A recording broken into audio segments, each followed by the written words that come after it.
रहे। इस जल संरक्षण को आज के कार्यक्रम में जोड़ने का मेन कारण ये है, मेन उद्देश्य ये है कि हमारे जितना भी जल भूमि पर है उसमें से 80 से 85% तक का पानी खेती में काम आता है। इसके अलावा जो पानी है वो हम लोग घरेलू काम में लेते हैं, परंतु इसी पानी को बचाने के लिए और पर्यावरण को शुद्ध बनाने के लिए हमारे साथ आज एक ऐसे मेहमान मौजूद हैं जिन्हें आज पूरा भारत जानता है। जी हां, मैं बात कर रहा हूं पद्मश्री सुंदाराम वर्मा जी की, जो कि इस समय पर हमारे साथ स्टूडियो में मौजूद है। मैं स्वागत करना चाहूंगा श्रीमान सुंदाराम वर्मा जी का। बहुत बहुत स्वागत है सर, बहुत बहुत आपका अभिनंदन, आप हमारे इस कार्यक्रम में पधारे। धन्यवाद सर। जी हाँ, सुंदाराम वर्मा जी को क्यों सारा देश जानता है उसका कारण मैं आपको बताऊं। ये पर्यावरण योद्धा तो हैं ही, इन्होंने जगह जगह बहुत सारे पेड़ लगाए हैं, परंतु पेड़ के साथ एक समस्या होती है। वृक्षारोपण तो लोग कर देते हैं, परंतु उसके बाद उसे पानी लगा कि नहीं लगा, उस तक ग्रोथ पहुंची कि नहीं पहुंची, वो पेड़ सफल हुआ कि नहीं हुआ, पेड़ बड़ा हुआ कि नहीं हुआ, इस पर ध्यान नहीं देते। परंतु सुंदाराम वर्मा जी ने एक ऐसी तकनीक विकसित की, एक ऐसा तरीका विकसित किया जिसमें सिर्फ एक पेड़ को लगाने के लिए सिर्फ 1 लीटर पानी की आवश्यकता है, उसके बाद जिंदगी भर उस पेड़ को पानी देने की आवश्यकता नहीं। जी हां, आप लोग बहुत अचरज से देख रहे हैं, परंतु जी हां, ये बात सही है। इन्हें पद्मश्री मिला। पद्मश्री सुंदाराम वर्मा जी इस समय हमारे साथ हैं और इनका बड़प्पन है कि आज इन्हें किसी और मीटिंग में जाना था, परंतु उस मीटिंग को कैंसिल करके सिर्फ मेरे एक छोटे से बुलावे पर, मेरे एक फोन कॉल पर आप यहां तक पहुंचे। ये आपकी, मैं मेरे प्रति आपका गहरा भाग्य बताता हूं, प्रेम बताता हूं और मेरा सौभाग्य बताता हूं। बहुत धन्यवाद सुंदाराम जी। धन्यवाद। सबसे पहले तो हमारे दर्शक जानना चाहेंगे कि किस तरीके से आप पद्मश्री तक पहुंचे, कहां से आपने शुरुआत की। सबसे खास बात मैं इनकी ओर बताना चाहता हूं कि इनको जो अवार्ड्स मिले उनके बारे में जब आपको पता चलेगा तो आप वाकई में देखते रह जाएंगे। सर, मैं जानना चाहूंगा कहां से शुरुआत हुई आपकी। देखिए, पहले तो मैं थोड़ी सी वो बात बताना चाहता हूं आपको जी, कि ये जो पेड़ जैसे आप देख रहे हैं जी, तो 1 ही लीटर जब पानी देना है तो हम कितने भी पेड़ लगा सकते हैं, क्योंकि 1 लीटर पानी की तो कहीं से भी व्यवस्था हो सकती है। जी हाँ। और फिर ये पेड़ जो देख रहे हैं वो 1 साल के पौधे हैं। 1 लीटर पानी देने के बाद में केवल 1 साल के पौधे हैं जी, और हजारों पौधे एक साथ हम लगा सकते हैं। जी, जो स्क्रीन पे चल रहे हैं। हाँ, स्क्रीन पे चलते हैं। ये केवल 1 साल के पौधे हैं, आप ये देखिए। और पहले शुरुआत की बात यह है कि बहुत पहले से यह एक सामान्य बात है कि जितने हम पौधे लगाते हैं जी, उतने लगते नहीं हैं। बिल्कुल सही कह रहे हैं। और ये हमेशा से हम देखते आए हैं। जी, मैंने भी पौधे लगाए थे बहुत पहले, 30 साल पहले। वन विभाग की एक स्कीम आई थी जिसमें पौधे का पैसा भी दे रहे थे। ये जो स्क्रीन देख रहे हैं, हम पौधे लगाने के बाद उनको ढकते भी हैं सर्दी से बचाने के लिए। जी, और लंबी दूरी में हम जितनी जगह मिल जाती है उतने में लगा देते हैं। जी, तो जब स्कीम आई तो पौधों के साथ में उन्होंने कुछ अनुदान भी दिया, गड्ढे खोदने का, पौधे लगाने का, पानी देने का। लेकिन मई जून का महीना जब आता है तो वो गर्मी इतनी हो जाती है कि उतना पानी जितना पौधे को चाहिए उतना दे नहीं पाते। जी, बिल्कुल। तो एक बड़ी समस्या थी कि क्या करें। तो मैं अपनी शिक्षा विज्ञान से स्नातक जो शिक्षा थी वो मैंने 1972 में कर ली थी पूरी। जी, और हरित क्रांति का दौर था।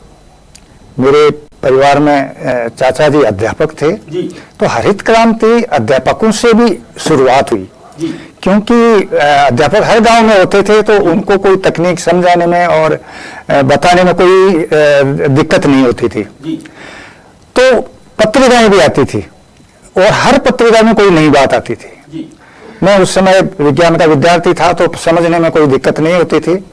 और मैंने ये सोचा कि क्यों नहीं हम जो समस्याएं हमारे सामने आती हैं उनको आगे ले जाएं और खेती का काम ही करें। जी, तो जब मैंने बीएससी किया तो उसके बाद में 2-3 बार मेरा अपॉइंटमेंट हो गया था। डायरेक्ट अपॉइंटमेंट होते थे उस समय 1973 में, लेकिन मैंने किसी को ज्वाइन नहीं किया और मैं खेती करने लगा। जी, और 10 साल में मैं राज्य के बहुत ही अच्छे युवा किसानों की श्रेणी में आ गया। और 1982 में एक स्टेट से एक किसान के रूप में मेरा चयन हुआ और national young farmer training course के रूप में पूसा IARI में एक विशेष प्रशिक्षण के लिए मुझे भेजा गया। बहुत बढ़िया। जी, और वहां जो ड्राई लैंड फार्मिंग होती है जी, ड्राई लैंड फार्मिंग में क्या होता है कि बरसात की नमी को बचाते हैं और फिर सर्दियों की फसल करते हैं। जी, बरसात की तो होती है, जी हाँ। सर्दियों की फसल करते हैं। हाँ, उस पानी को, उस हाँ, नमी को बचाकर। हाँ।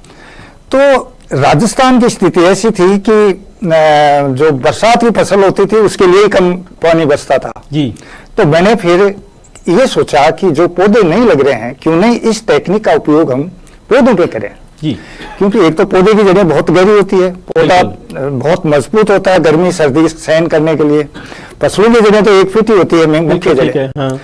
इसमें मैंने ये अप्लाई किया और उसमें मैं सफल हो गया। जी। फिर अगले 10 सालों तक अनेक तरह से अनेक तरह के पौधों पर, अनेक तरह की जमीन में, अनेक तरह से एक इस पर अध्ययन किया और एक नई टेक्निक तैयार कर ली कि जिसमें पौधे को पूरे जीवन काल में केवल 1 लीटर पानी चाहिए।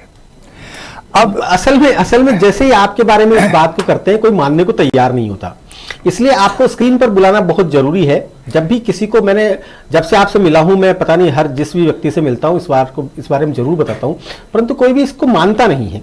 मैं चाहूंगा कि आप पहले, मतलब हर आदमी सोचता है कोई मंत्र है क्या, कोई तांत्रिक विद्या है क्या, ऐसा कैसे हो सकता है? मैं भी नहीं मानना चाहता। एक बात तो ये है कि आप दिखा रहे हैं जी, लगे हुए पौधे दिखा रहे हैं जी, और एक जगह इतने पौधे हैं कि अगर पानी देना शुरू करें किसी ट्रैक्टर से भी तो महीनों लग जाए। बिल्कुल। और बाल्टी या सर पर ले जाकर तो पानी दे ही नहीं सकते इतने पौधों में। तो पौधे तो लगे हैं और 1 लीटर से लगे हैं। एक बात तो ये है। दूसरी बात क्या है, देखो जो बरसात होती है अपने जी, उस बरसात का पैटर्न तो बदला है जी हाँ, क्लाइमेट चेंज के साथ। बिल्कुल। लेकिन औसत बरसात का जो पैटर्न है वो 100 साल पहले भी उतना ही था, 50 साल पहले भी उतना ही था, 20 साल पहले भी उतना ही था, आज भी उतना ही है जी। साल भर में बरसात उतनी होती है जितनी पहले होती थी, लेकिन पैटर्न बदल गया। बिल्कुल सही कह रहे हैं आप। लेकिन आप जैसे जयपुर का जो रेनफॉल है वो 50 सेंटीमीटर है जी। इसका मतलब यह है कि हर वर्ग मीटर पर 500 लीटर पानी बरसता है जी। और एक पौधा अगर नजदीक लगाएं तो 10 वर्ग मीटर घेरता है और सामान्य दूरी पर लगाएं तो 20 मीटर वर्ग घेरता है। ये लगभग 20 वर्ग मीटर में है ये जो लगाए हुए पौधे दिख रहे हैं आपको जी। तो 10 वर्ग मीटर का मतलब यह है कि हर पौधे के चारों ओर 500 लीटर पानी बरसा हुआ है। बिल्कुल ठीक है। या थोड़ी दूरी पे लगाए हुए हैं तो 5,000 लीटर जी। 500 लीटर तो 1 वर्ग में है तो 10 वर्ग मीटर में 5,000, 20 वर्ग मीटर में है तो 10,000 जी। अब इतना पानी एक पौधे के चारों ओर जमीन पर पड़ा है तो ये पानी की मात्रा बहुत होती है, कम नहीं होती जी। जरूरत है उसको यूज करने की। अब पहली बात तो ये है कि ये पानी जमीन के अवशोषण के बाद में जाता कहाँ है जी। और अगर जाने के कारणों का पता लगाएं और वो अगर हम उसको दूर कर दें तो फिर वो पानी जमीन में रहेगा। बिल्कुल ठीक है। फिर पौधे को अलग से पानी देने की आवश्यकता ही नहीं है। तो हम क्या करते हैं कि इसका कारण है वो ये है कि एक तो खरपतवार से पानी बाहर आ जाता है जी। जमीन में जो खरपतवार उगती है वो 1 मीटर पानी, 1 मीटर गहराई तक का, तो वो आसानी से बहुत कम समय में बाहर आ जाता है। और जो भूमिगत जल है उसकी कुछ हिस्सा, चाहे 0.1% ही हो, उसका कुछ हिस्सा वाष्प बनती रहती है जी। वाष्प वो वाष्प बाहर निकलती है तो एक कैपिलरी का रूप बनाती हुई आती है, निकल जाती है, एक सुराख का रूप बनाती हुई आती है जी। और उन सुराखों से बहुत गहराई का पानी भी बाहर आ जाता है और साइंटिफिक लैंग्वेज में उसको हम कैपिलरी एक्शन कहते हैं। तो कैपिलरी एक्शन को हटा दो, खरपतवार को हटा दो, फिर वो पानी सारा जमीन में ही पड़ा रहेगा। बिल्कुल ठीक है। तो हम क्या करते हैं कि जैसे ही पहली बरसात होती है मानसून की अच्छी बरसात, तो उसमें घास वो उग जाता है, तो उस बरसात के 5-7 दिन बाद में एक गहरी जुताई कर देते हैं जी। और उस खेत को पड़ा रहने देते हैं। गहरी जुताई से जो पानी बचेगा वो आसानी से जमीन में समा जाएगा। बिल्कुल ठीक है। और जब लास्ट मानसून आता है अपने राजस्थान में, लगभग सितंबर में आता है जी, उस समय एक जुताई और कर देते हैं। ठीक है। तो उससे बची कुछ खरपतवार भी खत्म हो जाती है और ऊपरी सतह, जैसे 1 फीट गहराई तक जुताई करते हैं तो वो गहरी मानी जाती है, तो उस 1 फुट में कैपिलरी या सुराखें भी टूट जाती है जी। लेकिन जितनी गहराई तक हमने जुताई की है उसके नीचे तो सुराखें बनी हुई है। बिल्कुल ठीक है। उनसे पानी बाहर आने की कोशिश करता है। जी। तो 1 फीट नीचे आके रुक जाता है, क्योंकि 1 फीट के ऊपरी हिस्से में कोई कैपिलरी नहीं है, कोई घास नहीं है। तो उससे क्या होता है कि वो जो पानी है वो जितनी गहराई तक जुताई की है उसकी निचली सतह पे आके इकट्ठा होता रहता है। बहुत बढ़िया। अगर हम इस तरह से पौधा लगाएंगे उसकी जड़ें उस जगह हो जहां वो कैपिलरी एक्शन वाला पानी इकट्ठा हो रहा है जी। तो फिर अलग से पानी की जरूरत नहीं होती जी। तो हम क्या करते हैं कि 1 फीट गहरी जुताई करते हैं और एक छोटा सा 4 या 5 इंच लंबा चौड़ा लेकिन 1.5 फीट गहरा गड्ढा खोदते हैं। जी। 1.5 फीट गहरा गड्ढा खोदने में जब पौधा लगाते हैं तो एक तो नीचे का 1 फीट का जो हिस्सा है वो पौधा लगाने में कवर हो जाता है जी। और उसकी जड़ें भी वहां होती है जहां कैपिलरी एक्शन का पानी इकट्ठा हो रहा है जी। और दूसरा जो 6 इंच बचता है उसमें 1 लीटर पानी डाल देते हैं और फिर पानी देने की जरूरत नहीं होती है। 3 या 4 महीने में समय समय पर निराई गुड़ाई करते रहते हैं अगले मानसून तक, हमेशा के लिए नहीं, अगले मानसून तक, ताकि कोई भी उसमें घास उगे वो खत्म हो जाए और ऊपर से निराई गुड़ाई, हल्की निराई गुड़ाई करते रहें तो उसमें कैपिलरी भी बनेगी नहीं और उस पौधे को मई जून में भी देखेंगे तो आपको ऐसा दिखेगा कि वो झील के किनारे जैसा है वैसा खड़ा है। जी बिल्कुल, ये है उसका। ठीक है, ये बात बिल्कुल सही है।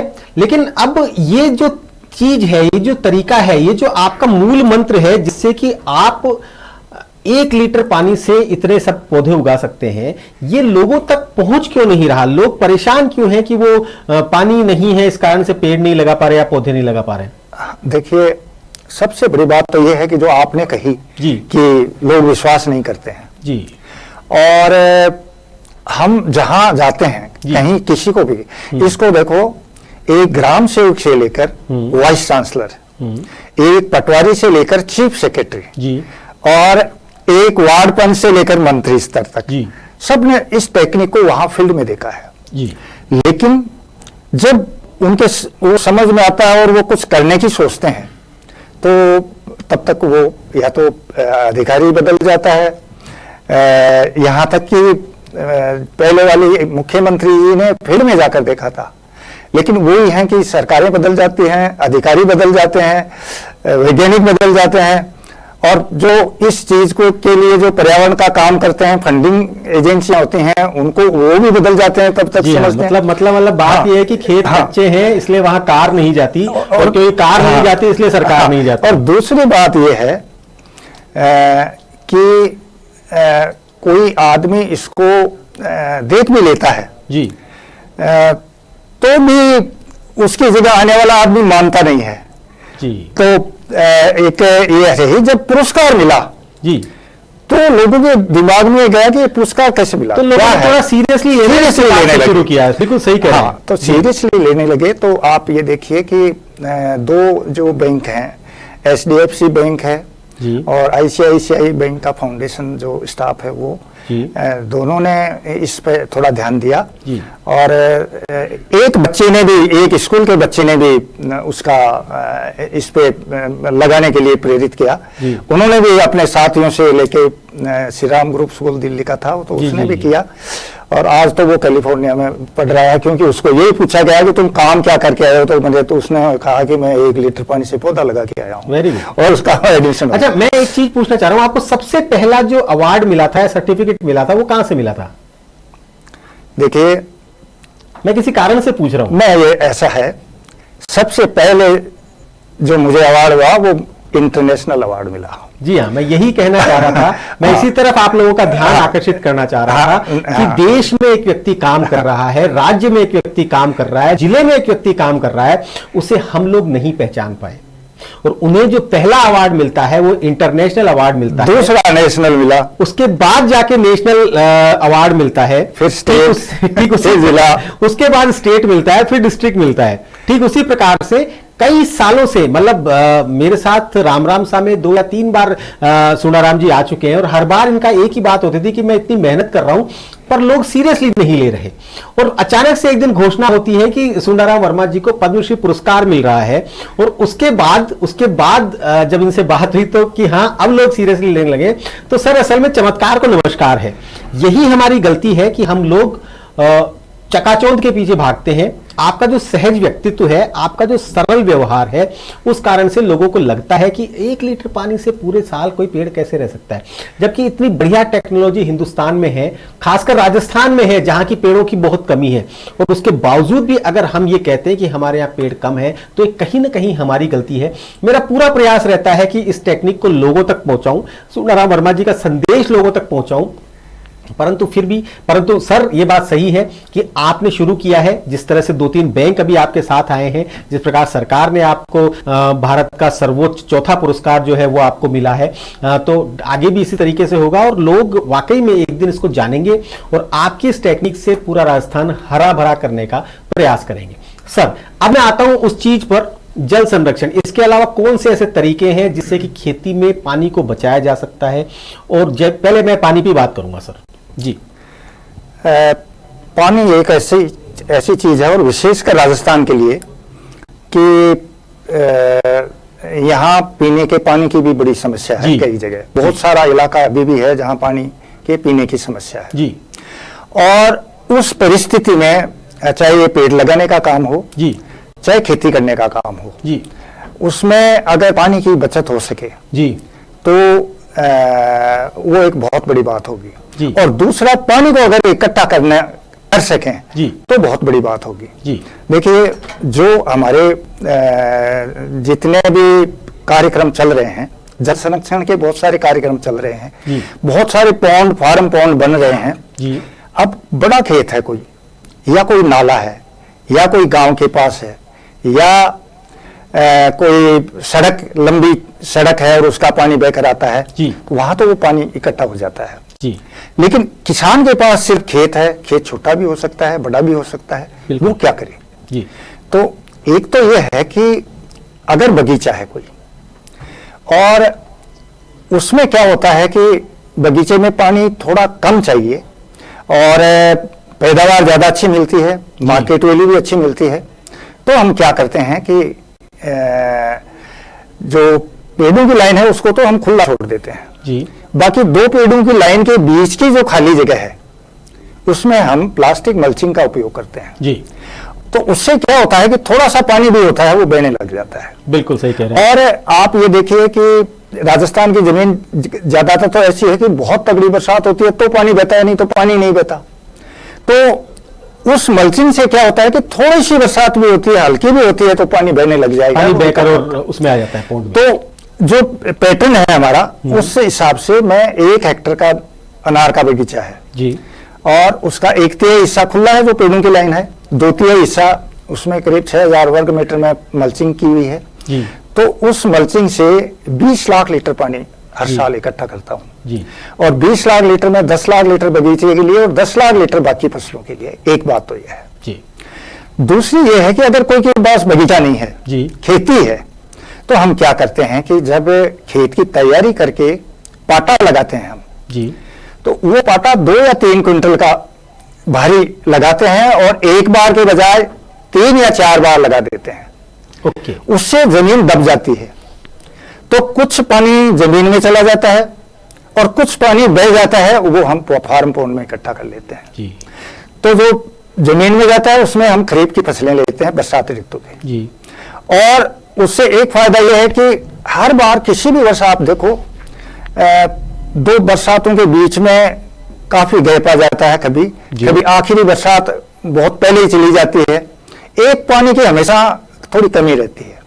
तो थोड़ा सा पानी उस फसल में और दे दें, इकट्ठा किया हुआ है, तो वो भरपूर फसल हो जाती है। एक बात तो ये जी। और दूसरी, जितना पानी हमारे पास इकट्ठा हुआ है तो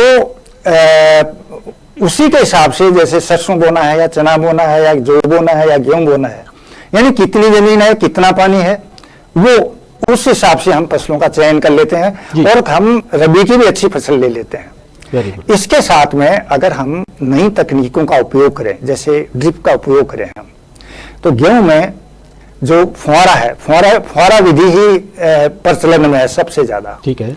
उसमें 1 किलो गेहूं में 1000 लीटर पानी लगता है जी।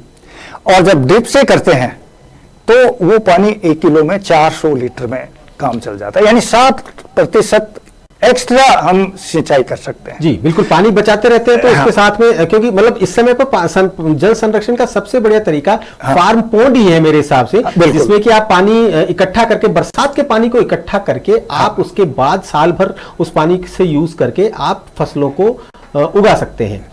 और एक छोटी सी बात बीच में मैं कहना चाहूंगा जी कि प्लास्टिक मल्चिंग का उपयोग कुछ पर्यावरण के लिए ठीक नहीं है, लेकिन आजकल ऐसी मल्चिंग शुरू हो गई है जी। जो प्लास्टिक नहीं है और जमीन में आसानी से मिल जाती है। अच्छा। 1-2 साल में आसानी से मिल जाती है। हाँ, मतलब वो पॉलीथीन नहीं है, वो कोई प्रदूषित नहीं करेगी, किसी न जमीन को करेगी न वातावरण को करेगी। तो ऐसी चीजें आवश्यकता के हिसाब से निकल कर आ रही हैं और हम बहुत जल्दी इस कार्यक्रम को भी आगे बढ़ाने की कोशिश करेंगे। और कुछ तो जो हॉर्टिकल्चर में काम कर रहे हैं कार्यकर्ता, वो भी इस तकनीक का उपयोग करना इक्के दुक्के ने शुरू किया है, लेकिन जैसे ही इस तकनीक का थोड़ा ज्यादा प्रसार होगा तो इसको भी हम आगे बढ़ाने की कोशिश कर रहे हैं। जी नहीं, हम भी पूरा प्रयास कर रहे हैं कि आपकी ये टेक्निक लोगों तक पहुंचे, क्योंकि ये केवल आपके हित में नहीं है, आपको तो उससे कोई रॉयल्टी नहीं मिलने वाली, आपको तो जो मेहनत की उसका फल एक तरह से मिल चुका है पुरस्कार के रूप में, परंतु ये एक नेशन के लिए नहीं, पूरे संसार के लिए एक ऐसी तकनीक है जिससे कि पूरा शहर, पूरा संसार जो है वो हरा भरा हो सके। क्योंकि पेड़ों के बिना तो हम कुछ भी नहीं है, पेड़ जब तक नहीं रहेंगे, पेड़ नहीं रहेंगे तो हम भी नहीं रहेंगे। तो आपकी जो तरीका है जिसमें सिर्फ 1 लीटर पानी से आप एक पेड़ को जिंदगी भर का जीवन दान दे सकते हैं, वो वाकई में एक ऐसी तकनीक है जो कि हर भारतीय को पता होना जरूरी है।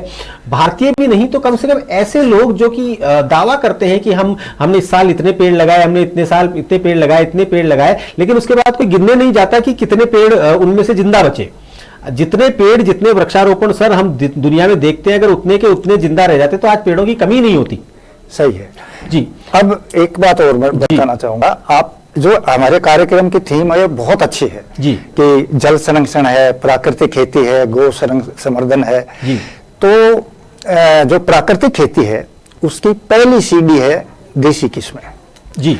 और एक बहुत ही बहस का विषय है कि देसी किस्में कितनी कारगर है और कितनी नहीं है जी। और प्राकृतिक खेती में किस तरह से उसका उपयोग हो सकता है। तो मेरा कहना है, मेरा अनुभव ये कहता है कि अगर हम देसी किस्मों का विस्तृत रूप से अध्ययन करें जी, तो उनमें ऐसी किस्में हैं जो विकसित किस्मों के बराबर पैदावार देने की क्षमता है। परंतु बची ही नहीं है सर, देसी किस्में तो सब खत्म कर दी गई हैं। जो संरक्षण कर रहे हैं बस केवल उन लोगों के पास होगी शायद, लेकिन कुछ कर रहे हैं। हम जैसे लोग, बहुत सारे लोग हैं जिनके पास अभी भी बची हुई है जी। तो हमने उस तरफ, आज भी मेरे खेत में 200 किस्म लगी हुई हैं, जो मेथी है, सरसों है, चना है, गेहूं है, इन चीजों की लगी हुई हैं।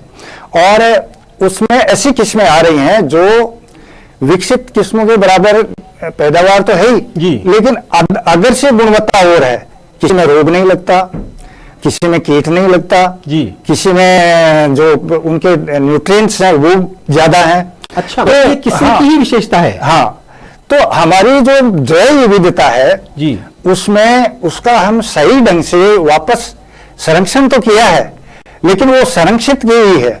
उनका सबका सही ढंग से अगर वापस प्रयोग किया जाए या अध्ययन किया जाए तो उनमें ऐसी किस्में हमारे पास मौजूद है और उससे प्राकृतिक खेती को बढ़ावा मिल सकता है। जी हाँ, जैव विविधता यानी बायोडाइवर्सिफाइड चीजें जो हैं, जो किस्में हैं, उनको अगर हम वापस से कोशिश करें कि वो चलन में आए, क्योंकि एक बीज डालने के बाद में धरती माता एक ऐसा बैंक है, एक बीज के बदले 1000 गुना वापस देती हैं। अगर उन्हें वापस करके किया जाए तो वाकई में बहुत सारी चीजें तो ऐसी हैं जो कि अपने आप प्राकृतिक होने लग जाए, क्योंकि उनमें रोग नहीं लगता या प्रोडक्ट उनका अच्छा होता है। ये जैसा कि सर बता रहे हैं उस तरीके से अगर हम करें तो वाकई में हमें अब आधा काम तो हमारा वैसे ही हो जाएगा। क्यों सर? जी बिल्कुल सही है बात जी। तो प्रयास करना चाहिए। जी हाँ, अखंड संवाद में एक ऐसे किसान से भी हम आपको मिलाएंगे जो अब तक लगभग 600 ऐसी किस्मों का संरक्षण कर चुके हैं, जिनके पास में 600 ऐसे बीज हैं जो कि देशी बीज हैं और उन्हें वो काम में लेते हैं। एक बीज बैंक उन्होंने बना लिया है, परंतु वो थोड़ा सा समय लगेगा उनसे मिलने में। एक ऐसे किसान को भी हम लेकर आए। तो आप समझ के देखिए कि आज इस अखंड संवाद में एक छोटा सा कुंभ लगा हुआ है ऐसे किसानों का, जो किसान लगातार धरती माता की पूजा कर रहे हैं, लगातार धरती माता की सेवा कर रहे हैं, वो भी बिना रसायनों के, केवल और केवल अपनी मेहनत से, खून पसीना बहाकर, गाय के गोबर से धरती माता को का पोषण कर रहे हैं। सुनाराम जी, आप क्योंकि अब एक आपको जो पदवी मिली है पद्मश्री की, उसके बाद आपकी जिम्मेदारियां और बढ़ जाती हैं, तो मैं आपसे जानना चाहता हूं कि मीडिया के माध्यम से, अपडेट इंडिया के माध्यम से हम ऐसा क्या काम करें जिससे कि लोग प्राकृतिक खेती करें, जैविक खेती करें, जल संरक्षण करें और गाय माता को बचाने का कार्य करें। देखिए, जो हमने पेड़ लगाए हैं जी, एक बात तो यह है कि जो पेड़ लगाए हैं वो हमने सारे गौशालाओं में लगाए हैं जी, और गौशालाओं में उनको छाया भी चाहिए जी, उनको चारा भी चाहिए जी, और कुछ अन्य तरह से कोई इमारती लकड़ी वाला पेड़ है तो आमदनी का सोर्स भी चाहिए। तो एक तो हम वो काम कर रहे हैं और सबसे जो इसका अच्छा जो तरीका है वो वही है जो आप कर रहे हैं, यानी इन चीजों को आप बिल्कुल प्रसारित कर रहे हैं, हाईलाइट कर रहे हैं। और दूसरी बात यह है कि एक किसान की प्रकृति होती है जी कि उसको ये विश्वास हो कि इस चीज से मुझे लाभ होगा जी, तो फिर वो उस चीज को, उस परंपरा को वो बहुत मुश्किल से भूलता है जी, चाहे दूसरी और भी अच्छी आ जाए। तो जैसे मैं उदाहरण के लिए बताऊंगा कि हमारे पास बहुत सारी वैरायटियां हैं पपीता की जी, बहुत अच्छी अच्छी किस्में हैं अनेक अनुसंधान केंद्रों से जी, और उससे 10 गुनी कीमत पर ताइवान की वैरायटी चलती है जी, रेड लेडी 786 जी, हाँ, रेड लेडी ताइवान। तो इतना महंगा बीज होते हुए भी लोग वही बोते हैं, क्योंकि उनको ये विश्वास हो जाना चाहिए। जिस दिन ये विश्वास होगा कि प्राकृतिक खेती लाभदायक है जी, इससे पैदावार कम नहीं होती, इससे आमदनी कम नहीं होती, इससे लागत खर्च कम होता है, तो ऐसा विश्वास किसानों को जब होगा तो फिर वो अपने आप इस चीज के लिए आगे बढ़ेंगे।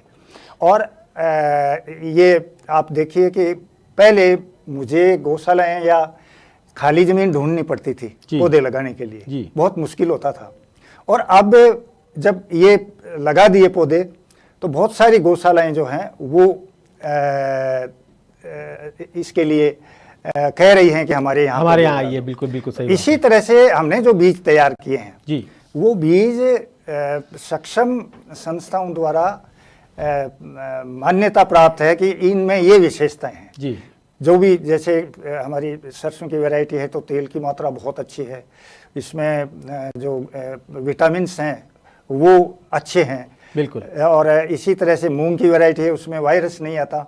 तो ये चीज़ें जो हैं ये धीरे धीरे जैसे जैसे लोगों को पता चलेगा जी, तो वैसे वैसे ही इन देसी किस्मों के लिए लोग आकर्षित होंगे जी। हाँ। और मुझे उम्मीद है पूरी कि ये पानी की जो 1 लीटर की टेक्निक और जो बगीचे वाली जो जल संरक्षण की जो हार्वेस्टिंग की है वो तो बहुत जल्दी फैलेगी। और कोशिश हम कर रहे हैं कई तरीकों से कि इस बीजों को भी हम ज़्यादा से ज़्यादा आगे बढ़ाएं। जी हाँ, बिल्कुल आपकी मेहनत सफल होगी। आप जिस तरीके से लगे हुए हैं पिछले कई सालों से, कई वर्षों से आप इस काम में लगे हुए हैं। इसके अलावा एक और काम जो मैं बताना चाहता हूं वो ये है, युवा किसानों को प्रोत्साहित करके उनके जो आविष्कार हैं, उनके जो जुगाड़ हैं, उनके जो इनोवेशन है, उन्हें भी आप सही मंच प्रदान करते हैं। मैं जानना चाहूँगा उसके बारे में भी थोड़ा सा। देखिए, मैं हनीबी नेटवर्क कार्यकर्ता के रूप में जी, हनीबी नेटवर्क का मतलब ये है कि नाम क्यों रहा है इसका कि शहद चलकर छत्ते में नहीं आता जी, उसको शहद को लाने के लिए मधुमक्खी की आवश्यकता होती है बिल्कुल। और इसी तरह से ये हनीबी नेटवर्क ऐसा कार्यक्रम है कि शहद जैसा कोई काम कर रहा है कोई भी किसान जी, या कोई भी व्यक्ति, कोई भी कारीगर, तो उस काम को हम वहाँ जाकर मालूम करते हैं विभिन्न साधनों से, किसान मेलों से, स्कूलों के माध्यम से, अखबारों के माध्यम से, आप जैसे कई तरह के इस तरह के प्रसारण करते हैं उनके माध्यम से, पुस्तकों के माध्यम से, तो हम उनके पास पहुंचते हैं और फिर उनको नेशनल इनोवेशन फाउंडेशन जो भारत सरकार का उपक्रम है वहाँ भेजते हैं जी और वहाँ वो सक्षम जो संस्थाएं हैं उनसे मूल्यांकन करवाते हैं जी और मूल्यांकन में वो सही पाए जाने पर उनको राष्ट्रीय स्तर पर पुरस्कृत किया जाता है, जो राष्ट्रपति महोदय द्वारा दिया जाता है और राष्ट्रपति भवन में दिया जाता है जी। और राजस्थान में 16 किसान ऐसे हैं जिनको राष्ट्रपति जी ने खुद ने पुरस्कार दिया है और 50 किसान ऐसे हैं जिनको किसी मंत्री जी ने या बड़े अधिकारी ने राष्ट्रपति भवन में ही पुरस्कार दिया है। वाह। तो ऐसे राजस्थान में जो है वो नवाचार करने वाले किसानों का एक बहुत अच्छा राज्य है और इनकी संख्या हर साल बढ़ती रहती है और हम ये काम करने में लगे हुए हैं। जी बहुत बढ़िया, बहुत बहुत धन्यवाद सुनाराम जी। आप